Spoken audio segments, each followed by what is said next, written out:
Assassin's Creed games I've played on my Xbox One X. Before we start, we need an introduction. So my name is Viresh Joshi, and I'm the founder of this channel. I've been playing Assassin's Creed games for a while now, and I was thinking of doing a review of the games So I've played literally all the Assassin's Creed games. But the thing is, today's review is only about the games I've played on my Xbox One X, which is apparently under repair. But those games include Unity, Origins, Syndicate, Odyssey, and Valhalla, as you know. Before we start, please subscribe, like, and share. I make daily content, and yeah, let's start. So this is Assassin's Creed Unity, Paris. It's based in Paris, 1789. So the story is about Arno. Who has basically lost his dad because he was assassin and killed by a Templar. We go through more of him evolving and how he goes through moments and stuff, how he develops skills.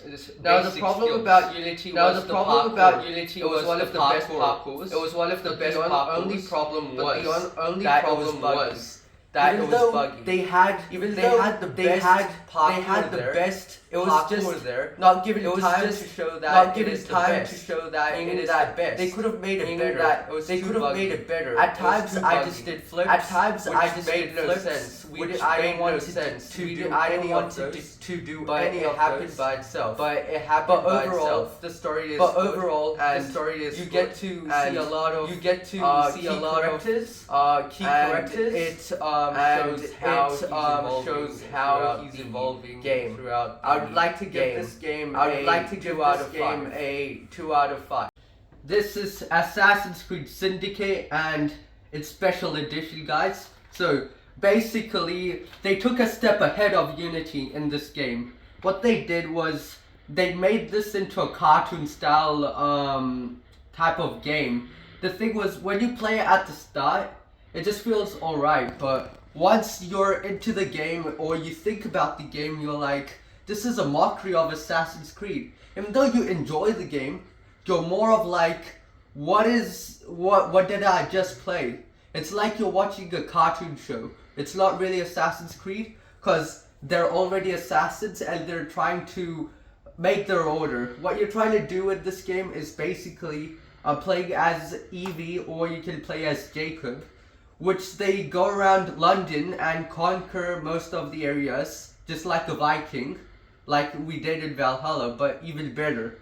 We can have our own land area, but the only problem is, once you buy the DLC, there'll be none of that area that you conquered for like 5 hours you worked on. There will be none of that.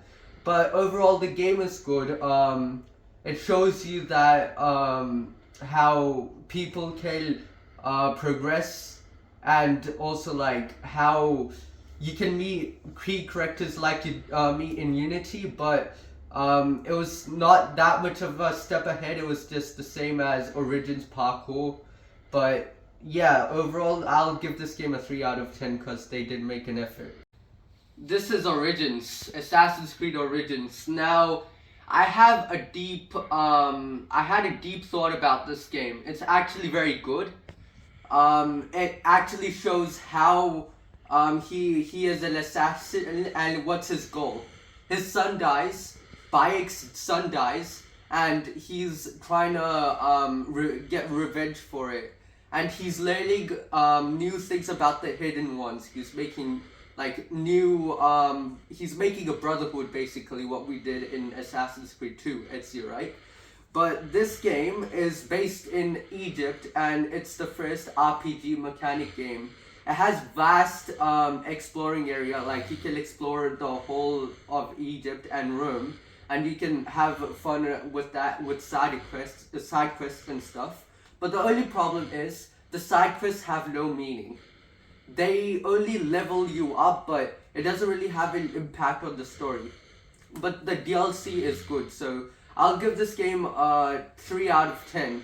They could have done it better, but it does show us how Aya from the comics was Bayek's girlfriend, and the only thing that doesn't make sense to me is that Aya is a descendant of Cassandra from Odyssey, but how can Bayek touch the apple and like use it? I didn't get that, but yeah, overall I think this game is alright, so I'll give it a 3 out of 10. Assassin's Creed Odyssey, there was a lot of hate about this game from Assassin's Creed fans, but I think it's an alright game. Even though it doesn't show most of the Assassin's Creed elements, like you're a hidden one or anything, it's basically you're playing as Cassandra or Alexios. You choose, which is a weird thing, because what I think about these types of games is there should be only one character. There shouldn't be two you have to choose from, because you'll have a confusion against the next game, like we had in Valhalla, but Cassandra was the main protagonist. So you get me, Ubisoft, don't do that again. So what happened was basically Alexios or Cassandra, whoever you choose, has been betrayed by their father, which is not his father. Pythagoras is their father, basically. But the thing is, like, why I like this game is because I can relate to it. You can see the energy throughout the game. It's positive. There's no negatives. It's just like Greece and stuff. Obviously it's the best place you can go through, but the only problem is that this game is a bit too long. It's like very long. It took me a while to complete this game, but I think it's worth playing this game at the same time. But I have to rate this video as I'm rating an Assassin's Creed game, which it doesn't show much of the Assassin's Creed elements except the apple.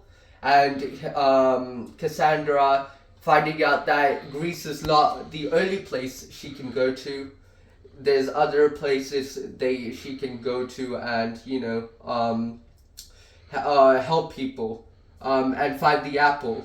Eat of I forgot the name, but okay. I would rate this game a 1 out of 5 because it did show the apple. But if I were to rate it normally, like as a normal human being, instead of it being an Assassin's Creed title, I'd rate it a 4.5 out of 5.